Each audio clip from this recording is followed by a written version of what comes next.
काजी भी सुधार कैंप के सामने वाली, बराबर वाली, अंदर वाली सारी की सारी सड़कें प्रियंका गांधी के गाल जैसे जरूर बना देंगे। अभी आप मोदी जी के बवाली सांसद रमेश भिदोरी को सुन रहे थे, जो प्रियंका गांधी को लेकर के आपत्तिजनक शब्द का जिस तरह से प्रयोग किए हैं और जिस तरह से कालका जी का सड़क आपका प्रियंका गांधी का गाल जैसा बनाने की बात कर रहे हैं, जिस पर विभिन्न सवाल खड़ा होता है। बीते दिनों संसद में ये गाली गलौज किए, तो संसद से जिस तरह से ये बाहर हुए, अब विधानसभा का इनको टिकट मिला। सबका प्रमोशन होता है राजनीति में, तो इनका जिस तरह से डिमोशन हुआ और जिस तरह से आपका अभी विधानसभा चुनाव लड़ रहे हैं दिल्ली में, लेकिन जो ये बयान दिए हैं और आज जिस तरह से बयान इनका सामने आया है कि आपका प्रियंका गांधी जैसा, आपका कालका जी का सड़क प्रियंका गांधी का गाल जैसा बना देंगे, जिस तरह से लालू यादव का बयान का हवाला देते हुए ये बयान दिए, जिसके बाद से अभी कांग्रेस पार्टी इस बयान को लेकर के काफी हमलावर है। और बीजेपी जो महिलाओं को लेकर के आए दिन सम्मान की बात करती है, लेकिन उसी के सांसद जिस तरह से महिलाओं को लेकर के आपत्तिजनक बयान दे रहे हैं, इस पर मोदी जी चुप्पी साधे हुए हैं। अभी मोदी जी दिल्ली में आपदा, अरविंद केजरीवाल को आपदा बता रहे हैं, लेकिन जो विपदा बने हुए हैं रमेश भिदोरी बीजेपी के लिए, इस पर मोदी जी कुछ नहीं बोल रहे हैं। आइए पूरी खबर समझाएंगे, बताएंगे, वीडियो को अंत तक देखिएगा तभी समझ पाएंगे। नमस्कार, मेरा नाम विश्वजीत कुमार और आप देख रहे हैं वाक फॉर इंडिया न्यूज। जिस तरह से अभी आप एक बवाली सांसद जो है रमेश भिदोरी, इनका अभी आप बयान सुने।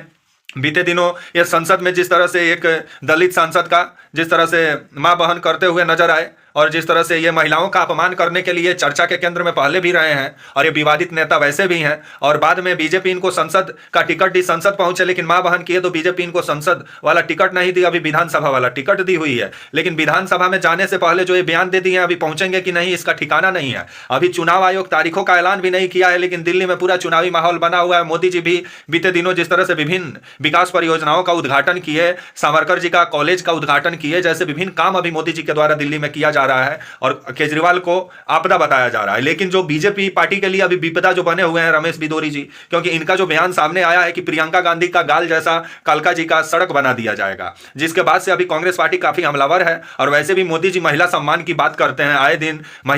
महिलाओं को आगे बढ़ाने की बात करते हैं, लेकिन उन्हीं के सांसद जिस तरह से महिलाओं को अपमान करने का काम कर रहे हैं, महिलाओं को जिस तरह से बेइज्जत करने का काम कर रहे हैं, और इनके शब्द में जिस तरह से साफ नजर आ रहा है कि ये महिला के प्रति ये कितने मतलब वो अब अच्छा सोच रखते हैं, वो तो इनका शब्दों में ही मालूम चल रहा है। अब जिस तरह से लालू यादव का बयान का ये हवाला दे रहे हैं, पहले इनका बयान सुनिए, पूरा बयान सुनिए, फिर आगे बात करते हैं। काजी भी सुधार कैंप के सामने वाली, बराबर वाली, अंदर वाली सारी की सारी सड़कें प्रियंका गांधी के गाल जैसे जरूर बना देंगे। लालू ने कहा था बिहार में कि बिहार की सड़कों को मैं हेमा मालिनी जी के गालों जैसे बना दूंगा। लालू ने झूठ बोला था, नहीं बना पाया, लेकिन मैं आपको विश्वास दिलाता हूं, जैसे ओखले की सड़कें हमने बना दिए, संगम बिहार की सड़कें बना दिए, इसी प्रकार से कालका जी भी सुधार कैंप के सामने वाली, बराबर वाली, अंदर वाली सारी की सारी सड़कें प्रियंका गांधी के गाल जैसे जरूर बना देंगे। अभी आप रमेश भिदोरी को सुने, किस तरह से ये मतलब प्रियंका गांधी को लेकर के किस तरह से आपत्तिजनक शब्दों का ये इस्तेमाल करते हुए नजर आए। लालू यादव का जिक्र किए कि लालू यादव एक समय में बोले थे कि बिहार का सड़क जो है हेमा मालिनी का गाल जैसा बना दिया जाएगा। अब उसी बयान का हवाला देते हुए दिल्ली का कालका जी का सड़क अब आपका जो है प्रियंका गांधी का गाल जैसा बनाएंगे, जिस पर अब महाभारत भी शुरू हो गया। खबर आ रहा है कि अब इसको लेकर के कांग्रेस पार्टी इन पर FIR भी कराने वाली है, और अभी दिल्ली का राजनीति पूरा गरमाया हुआ, और कांग्रेस पार्टी इस बयान को अब दिल्ली में जिस तरह से मुद्दा बनाने में लगी हुई है और बीजेपी को महिला विरोधी पार्टी बताने में लगी हुई है। और सुप्रिया श्रीनेत सामने आई और रमेश भिदोरी जो ये मतलब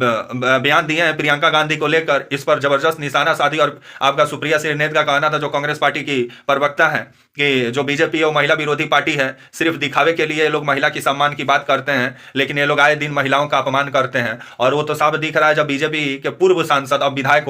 बनेंगे कि नहीं वो भगवान जानते हैं। कालका जी सीट से इनको टिकट दिया गया है, ये आपका लड़ रहे हैं, आपका जो है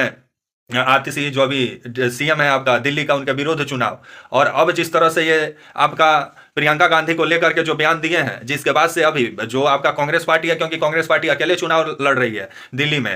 में कांग्रेस पार्टी उम्मीदवारों का लिस्ट भी जारी कर दिया। और आपके जो पूर्व मुख्यमंत्री रही शीला दीक्षित, उनके बेटे जो है संदीप दीक्षित को टिकट मिला हुआ है न्यू दिल्ली सीट से, जहां से अरविंद केजरीवाल चुनाव लड़ रहे हैं। इंडिया गठबंधन पूरा दिल्ली विधानसभा चुनाव में बिखरते हुए नजर आ रहा है 2025 में, और कांग्रेस अकेले चुनाव लड़ रही है, आम आदमी पार्टी अकेले चुनाव लड़ रही है, और बीजेपी तो ऑलरेडी अकेले चुनाव लड़ रही है। लेकिन बीजेपी का मुश्किल बढ़ाते हुए जिस तरह से रमेश भिदोरी नजर आ रहे हैं, और बीते दिनों ये संसद में जिस तरह से एक दलित सांसद का मां बहन ये किए थे और ये महिलाओं को अपमान करने के लिए ज्यादा चर्चा के केंद्र में रहते हैं, अब जिस तरह से प्रियंका गांधी को लेकर के विवादित बयान दिए हैं, जिसके बाद से कांग्रेस पार्टी अब मोदी जी पर काफी हमलावर है। और कांग्रेस पार्टी का कहना है कि जो भारतीय जनता पार्टी है, जो मोदी जी हैं, वो महिला विरोधी हैं, क्योंकि उनके जो सांसद हैं आए दिन महिलाओं का अपमान कर रहे हैं और मोदी जी महिला सम्मान की बात कर रहे हैं। तो पहले मोदी जी अपने सांसदों को समझाएं कि वो महिलाओं का सम्मान करें। अभी कांग्रेस पार्टी इस मुद्दा को लेकर के काफी हमलावर है, क्योंकि बीजेपी के जो पूर्व सांसद जो है आपके रमेश बिधूरी, ये बैठे बिठाए कांग्रेस को मुद्दा दे दिया, जिसके बाद से अब